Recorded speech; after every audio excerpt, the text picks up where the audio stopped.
Welcome to the Gals Guide to the Galaxy podcast, where a group of gals gather for you one cool thing around our topic of the month. Is it ancient history? Is it breaking news? Is it safe for work? Well, that's up to each gal. All we know is that... Fasten your seatbelts. It's going to be a bumpy night. Welcome back. I am Leah, and I am joined by Bonnie and Katie and Amy, and we are talking about our one cool Black History STEM gal. So Bonnie has already talked about Mammy Pips Clark, and Katie already talked about Mary Seacole, and Amy talked about Karina Newsom. But before we dive back in, let's get to know something random about our gal pals. Now, this is definitely a rando question. And this is definitely a Bonnie question, because Bonnie was in the office when I was coming up with questions. Oh, no. For STEM month. And so I'm giving her props because I think this is a fantastic question. So Bonnie wants to know, name your third favorite dinosaur. Third favorite, people. Third favorite. Wow. It has nothing to do with my lady, by the way, but I love this question. So if you have not ranked your dinosaurs since you were 4 years old, now's the time to re-rank them. There was some like comedians talking about like they love hanging out with kids because no adult ever asks them what their third favorite dinosaur is.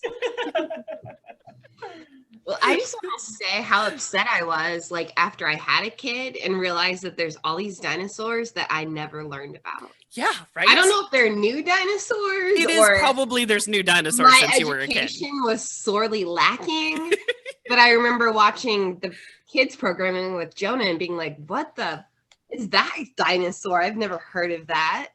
Yeah. And then finding out that velociraptors are like chicken dinosaurs, I was like, no, they're killers. They are the sharks. I saw Jurassic Park. Yes. And now there's like this whole new chicken dinosaur thing they're teaching kids. Like, I don't even know if I trust dinosaurs anymore, Bonnie. It's crazy. The most trustworthy dinosaur. Right. Exactly. See? I know. But after that big, like, spiel, I'm just going to go with pterodactyl. Oh, pterodactyl bros. Yeah, they like never thrilled me. So they're not number one or two. Right. But they're also kind of badass and they fly and like, Right. And apparently they're related to the velociraptor. So, see, it all ties in. story done. Fantastic. Pterodactyl. And they make no sense because that is like how you spell their name is not how you say it. I'm not good with the PH words. Yeah. Not spelling them, not saying them. In a puzzle, and I don't know. True. Exactly. All right. So pterodactyl for Katie. Pterodactyl. Yep. I like it. I approve. Like I need to approve. I should have submitted it in advance. No. Get that notarized. Exactly. By a 3-year-old, because that's the only way that it has validity. You have to defend your top 3 picks to a toddler. Crayon, submit it to the Gals Guide Dropbox. Yes. Don't forget to show your work. See, Amy, what is your third favorite dinosaur? Well, I did not prepare a PowerPoint or thesis defense. But my third favorite dinosaur is Parasaurolophus because I get to say Parasaurolophus. Yeah, and it sounds really smart. Yes, which of course I learned in the raising of my child. Oh. But it's the one with the swoop.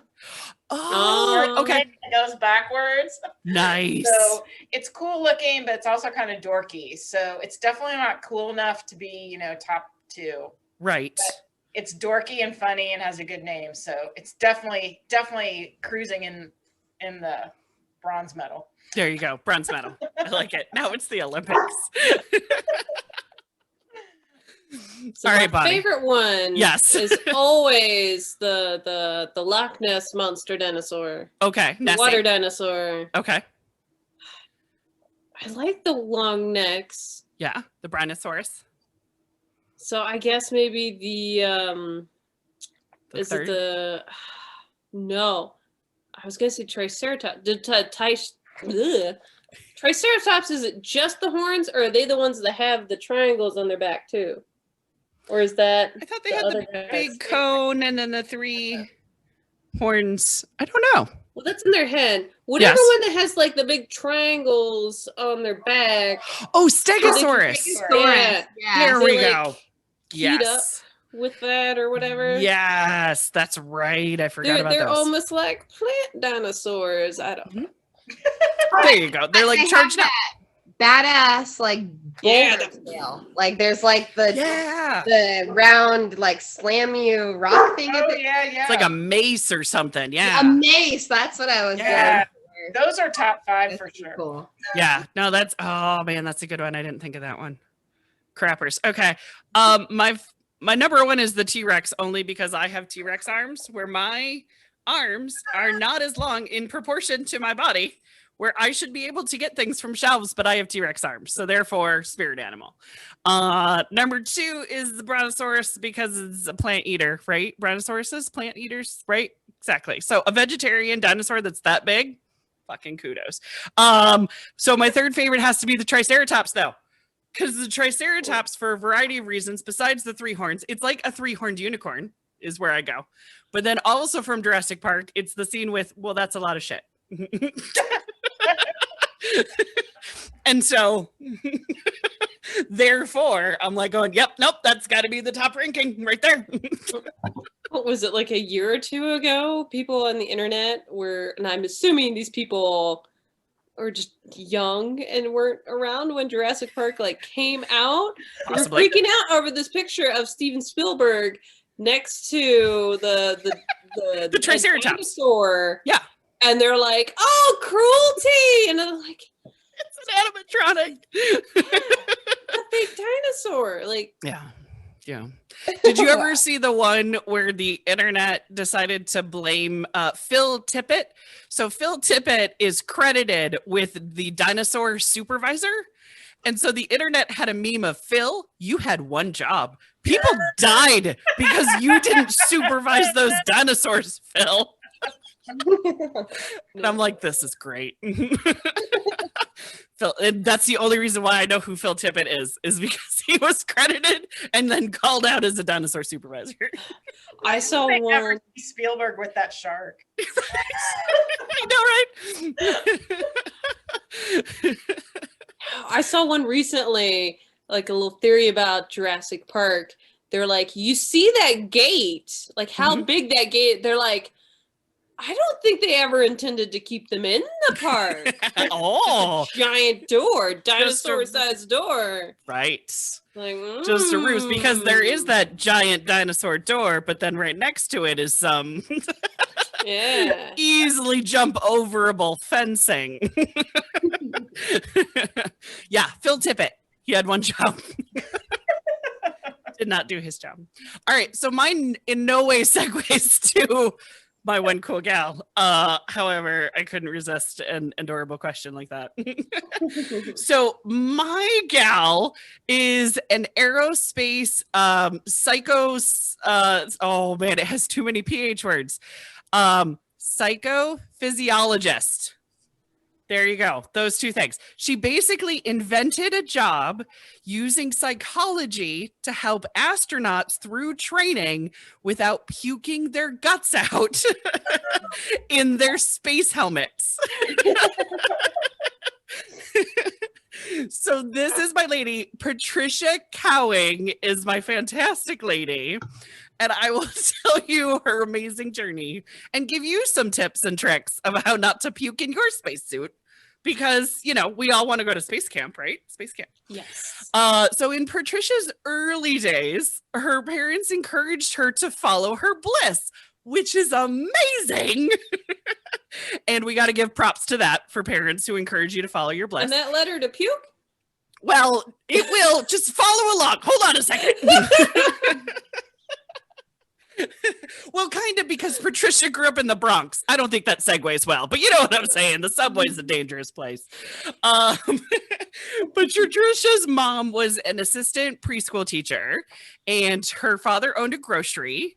And both of her parents like pushed that education was your ticket out of the Bronx. So get your education and get the hell out of here. Was their encouragement with love. So at a young age, Patricia loved science, not the puking aspect, Bonnie, but science. And that led her to studying psychology, which is the focus of the mind, but then the psychophysiology, which is how the mind and body are connected. So that's the difference between them, is the mind-body connection.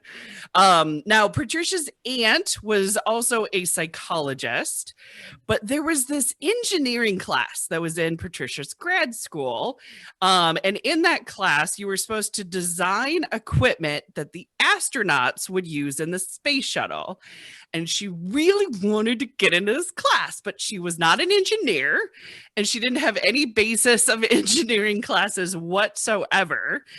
Didn't have the qualifications on paper to even get into the class, but she went to the professor in charge, looked around the room and saw it was all dudes in there, and told him, quote, "You have to let me in. You need a woman in this class." Those are the exact words she said to him, and he let her in the class. So during this class, she visited NASA, and she learned about the astronaut testing and just how space flight actually kind of like affected the astronauts' bodies, right? She was super fascinated with this mind-body interaction, and she actually wondered if she concentrated on the body-mind, could she help space sickness? Because Patricia's really huge contribution to NASA is a technique called AFT. I'm sure we've all heard of this, right? The AFT technique, right? No, I have a cat behind me, don't I? Yep. There we go. The autogenic feedback training exercise, because all titles are very sexy at NASA, aren't they? But it teaches the astronauts to control their heart rate and their blood pressure, therefore helping them overcome motion sickness and feeling like they've got a mind-body connection of control. So AFT is a self-control volunteer thing. It has 24 bodily responses that you do over 6 hours. So it's this process to kind of amalgamate yourself to space. So one example that I will give you as a little, trick is, let's say you're dizzy after the spinning machine.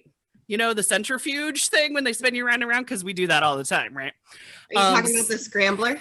Yes, the scrambler. At the fair? When you go to the county fair and you're in the scrambler, or when you're training at space camp, one trick to do is to focus on the end of your fingertips. A serious concentration on that. It gives you grounding of the spinning, you know what I mean? You're concentrating on something that is in front of you, and it's giving you a focal point, and that can help control the dizziness. And you always generally have your hands with you. Exactly. Amy's like, I got this. I'm not dizzy. But yes, but that will help the room stop spinning. But there's another factor as well. So when you're in space, everything floats. Like everything.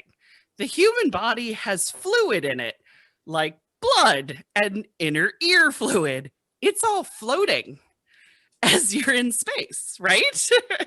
So the big culprit of actually dizziness is the fluid in your inner ear actually floats while you're in space. And so that fluid is what gives us our sense of balance. And also it can make you feel seasick. And I think Bonnie has an ear thing because she's really struggling right now. I had never even occurred to me that astronauts earwax was floating around or anything. Yeah, exactly. Can you imagine if you sneezed? Oh my God. Yep, there you go. But now the really cool thing is that the human body can adapt very quickly of what's happening. It can adjust. But Patricia's work that she did was to speed up the process, to take the guessing out of it, to be like, okay, well, these are things that you can do. The other thing is that all of this happens when you come back to Earth, too. So not only do you have it going to space, but it actually has a prolonged effect on astronauts when they come back. Their body takes them longer. So you need that help when you're back here too. So Patricia worked on the tools not only to help astronauts, but also to understand why some people get more seasick than others, because it was happening to about 50% of the astronauts that were being tested. So it wasn't all of them, and it was varying degrees of, you know, how sick were they and how much could they handle the dizziness factor sort of thing. So having different responses to be able to do it could help in certain ways. You know what I mean? So that's what's really cool. The other reason why this research is extremely important is because maybe one day we're going to go to Mars. That's a longer journey. And I don't think Patricia's really going to be able to go and help them to Mars. She is still alive, but you know what I mean? Getting older on the years, and it takes a while to go to Mars. So it's people like Patricia who are going to do the research to be able to then give the astronauts who go on those missions that information so that they can take care of themselves and they can have those tips and tricks to amalgamate themselves. Because imagine just going from here to Mir, you get that. If you're going from here to like Mars, can you imagine the, you know, jet lag? I'm sorry, I'm just going to go for jet lag. It was the closest thing I had. So It's rocket flag. Right, exactly. Space flight. So the fun fact on how she got this information, how she got this research on the astronaut training, she was actually the first woman to go through all of the stages of NASA's approved testing. She went in before Sally Ride. So she was the first woman to actually go through all of it. Now, I've talked about the Mercury 13 before. The Mercury 13 didn't go through the last stage of training because they didn't have airline pilot status, so they couldn't do the big centrifuge and stuff. So actually, Patricia is the first woman ever, happens to be a woman of color, to go through astronaut training, which I was like, yes! So she was actually an alternate for the 1979 space mission, which is, again, before Sally Ride, because Sally Ride went in 83. But Patricia never went on a space mission, but she was an alternate for it. But Patricia went through all of the testings because it was really critical for her to experience what they experience so that she could really put herself in their shoes and know what the testing is and, you know how rigorous it is and stuff like that. So I absolutely love it. So her first work was actually tested in 1985 on Space Lab 3. And then it was also on the first DoD shuttle mission, which is usually classified missions, which is what the DoD ones are. They're on the down low. That's how I always remembered it. The download space missions. Yeah. But she also worked with astronauts on the Mir space station as well to kind of, because they were up there for a good long time. So she worked for their research as well. But I love so many things about Patricia, but I love most that she insisted she had to be in the room that she wasn't qualified for. So that she could basically blend together space flight and psychology and create a new job. Because I freaking love people who create their own jobs. I'm just saying, a YouTuber was not a thing when I was a kid. So new jobs are where it's at. I love them. But that is my Patricia Cowings. Because nobody wants to puke in their space helmet, right? No. I would be the first one. Or on the scrambler. Exactly. That's why Mama doesn't even do the scrambler. No. I know my limitations. tilt-a-whirl, pushing it. Yes, exactly. I usually, like, actually on the tilt-a-whirl, I focus on the bar, the bar you hold on to for dear life. Oh, I would just focus on that and have everything spin and be like, this is the only way that I am not puking on this thing today. Yep. So yes, Patricia's still with us. She's in her 70s right now. Cool. Give that woman a free trip to space, man. I know, right? Yes. I wonder if she's been she's got to have been on the vomit comet. You know what I mean? yeah. The plane that goes up and then down, and yeah. That's probably where a lot of testing happens, where it's like, let's try this. That's one of the funniest chapters of Mary Roach's book, Packing for Mars.